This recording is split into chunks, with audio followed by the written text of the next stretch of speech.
G'day viewers, how are you? Made it through another week. I thought I'd come together a slightly late weekend edition of TFU. Looking back and honestly, on this week, looking back, as per fucking usual, it's hard to think of anything more fucked up than the Trump administration and Trump himself. And there's been a few spectacular bits here. But I did want to start on a bit of a different topic. Do you remember a while ago there was an incident where an Uber-owned self-driving vehicle was out on a test run and killed a pedestrian? And there's a big brouhaha, oh, they're not safe. I have to admit, at the time when they said, oh, killed a pedestrian, I was going, how many cars driven by humans killed pedestrians or people in other cars at the same time? Like, to me, this did not really speak to, oh, there's a terrible problem with self-driving cars. There's a problem, should be looked at, someone died, shouldn't have happened. But I thought some people were indulging in a bit much hyperbole. Oh, there'll never be self-driving cars, they're too dangerous. Humans are way more dangerous.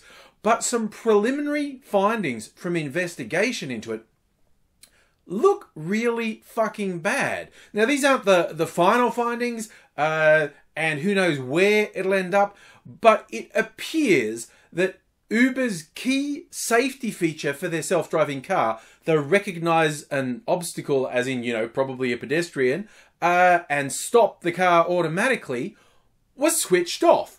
And the reason it was switched off is that it didn't work very well. It was getting false positives. It was slamming on the brakes, you know, because it mistook a tree for a pedestrian. It mistook an overpass for a pedestrian. It wasn't working very well, so they switched off. Now, there was a person in the car, a driver, you know, they were there as backup. They were meant to take over if they saw a problem.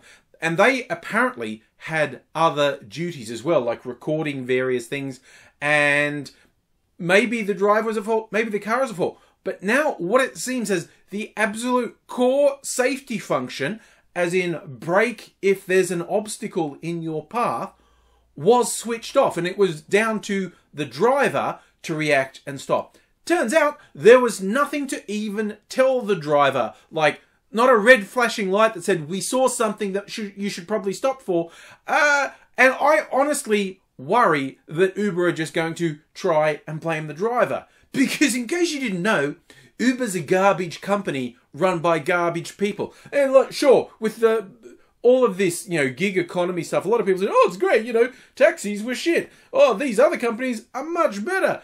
And it's bullshit. These are like rich dudes all about breaking existing infrastructure, and then as soon as they've broken it and they've got people relying on them, jack up the prices. They treat the drivers like shit and they treat the public like shit. I'm not about for a second to say, taxi drivers are awesome, they're the best people ever. I mean, who hasn't had a bad experience with a taxi, right? But the idea that Uber are somehow a solution is fucking ridiculous. And if the final findings in this investigation end up being as bad as they look like they could be, I think Uber is going to face serious possibility of getting sued into oblivion. I mean, actually switching off your core safety feature and not even having an alert for the driver, that seems fairly fucked up.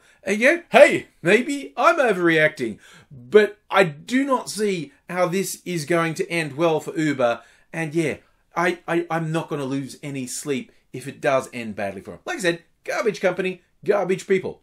Hey, speaking about garbage people, we get to the main show. Trump. I feel like this week we now have the symbol of the complete failure of Trump. I think we have the perfect symbol for Trump and how fucked he is, and the inevitable failure of almost everything he tries to do, namely the commemorative coin for his meeting with Kim Jong-un. Now, when this was first done, I thought, well, that's typical Trump. It's all ego. And again, correct me if I'm wrong, but when did any former president do this? Particularly for a thing that hadn't happened. Like, yes, it was planned that he was going to have a meeting with the North Korean regime. And yes, the goal was a good outcome for the Korean Peninsula and, you know, perhaps the world in a larger sense. if an unstable little dictatorship was somehow made a bit more stable. I don't know, we were expecting magic to happen maybe. But of course it got called off this week. And unsurprisingly for Trump, that was all about ego as well. Because North Korea had backed out of one talk with South Korea because South Korea had gone ahead with a scheduled military exercise with America. And the North said this was really inflammatory. And you can kind of see where they're coming from. It was scheduled before any of these talks were, and it went ahead. You can kind of see where they say, well, that's just, you're still planning to attack us. So why would I have a peace talk with you? But they hadn't called off the talk with Trump. And the people inside the White House said, oh, Trump freaked out and said, oh, he's going to call it off. I'm calling it off first. Trump said, no, the North's too antsy. I'm calling it off. This is like schoolyard level bullshit. This is where the insecure dork who was hitting on someone they liked and thought they were getting somewhere, but then a whisper said, oh no, they're going to dump you. You're going to get dropped. No, I'm not getting dropped. They're dropped. And I never liked them in the first place, just because I had this medal made with pictures of us doing kissy face. I had no real commitment to them at all, and I don't care, and they can't drop me because I dropped them first.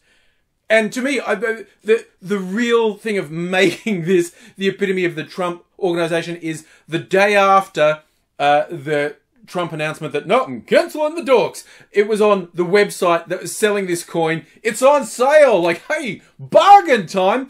Get this completely meaningless fucking lump of hubris for a thing that never happened. Now, who knows? Maybe it will eventually happen, because we did hear later that North and South did have another talk. And, man, to be a fly on the wall, because based on available evidence, not even Kim Jong-un is as bad and egotistical as Trump. And that is saying something.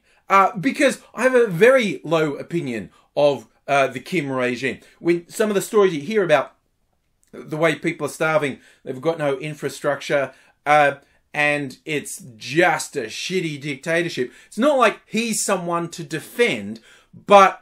And also, he's not someone to really look at and go, well, he's a stable person, isn't he? There doesn't seem to be any ego-driven shit going on there. But compared to Trump, he looks stable, and he doesn't seem to gossip as much. And that's the thing. We didn't really hear what happened in the subsequent talks between North and South. Would have loved to be a fly on the walls. Like, well, you just imagine them going, you see what's happening, right? You see what can't happen with this guy. He's just, he's not rational. I used to think you weren't rational, but now I think he's the real problem. I think, maybe can we work something out? I mean, of course, the farcical nature of Trump and his whole, I'm going to have talks with Kim Jong-un. Basically, everyone who knew anything about, diplomacy and the unstable nature of the Kim regime said, you can't just do that, okay? We've sort of successfully quarantined him there, and you're giving him credibility. It's basically, suddenly, North Korean leader is meeting with the American leader. It's like, yay! He's got credibility. And he milked that for all it's worth. Like, Trump has just looked like an idiot from when he said it right through to now, and it's hard to imagine anyone handling it worse. Like that idiot Bolton, who's his security advisor now, actually saying, oh, you know what Kim's going to have to do? We're going to look at the Libya model. And in case you don't know what the Libya model was, that was what happened with Muammar Gaddafi in Libya. Dictator for a long time. He did apparently have aspirations for nuclear weapons, and there was a program trying to develop him. And there was a thing like, we'll only release sanctions on you if you end this weapons program. And he did.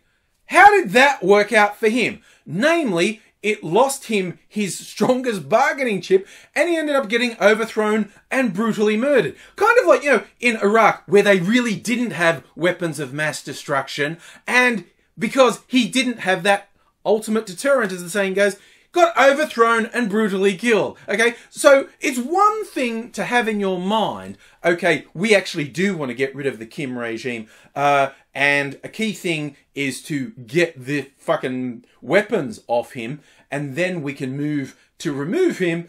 but saying it? So it's like, dickhead, do you know that maybe not many people in North Korea have a TV, but Kim Jong-un is one of them? And when you sit there saying, the Libya model, you are straight up saying, hey, we should make sure he gets removed from power and killed brutally. The level of stupidity required to say that out there. I don't care if that was your plan. It's not like Kim is a fucking paragon of virtue who must be protected. He's evil and corrupt and he's causing massive suffering in his own country. But to fucking say something that it's like pretty much the worst thing you could have said. Unless you said, oh, Trump's not going to the talk. Instead, we're sending Seth Rogen and James Franco. And by the way, there's a secret plot where they will murder you. You don't say that shit out loud.